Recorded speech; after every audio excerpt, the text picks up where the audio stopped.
One click is all it takes to lose everything. We are in a cyber war. You can either be a defendant or you could be a victim. Who are the Dark Overlords?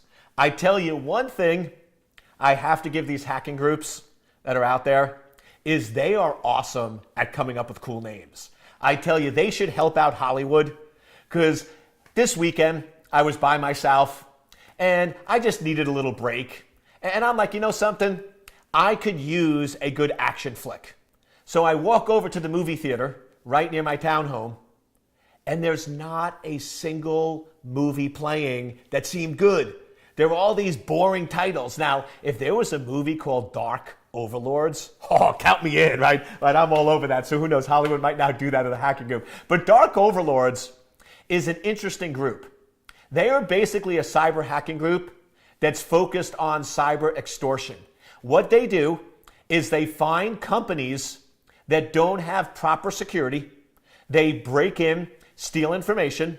They then leak the information back to them saying, if you don't pay us a certain amount of money, we're going to leak this information to the news. And then if the companies don't pay, they leak enough information to cause a little embarrassment to make a big story, but not enough to cause detrimental damage. And then they go back and say, you're going to pay now? Or we're going to keep doing this? And unfortunately, it's an interesting model because most companies end up paying. Now, I know a lot of us have the mindset that you shouldn't pay, but from a lot of cases, from a business perspective, unfortunately, it makes financial sense to make sure that the business isn't harmed. So once again, the way you protect these groups like Dark Overlords really comes down to making sure your critical data is not directly accessible from the internet. Make sure that any systems that are publicly accessible are patched, locked down, and you manage and understand your critical resources within your organization. It really comes down to a simple question or a simple series of questions. What is your critical data?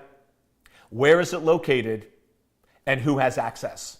Recognize these organizations like Dark Overlords are making a lot of money. This is big business. It's not going away anytime soon. So it's time to start taking security seriously, locking it down, and protecting your critical information.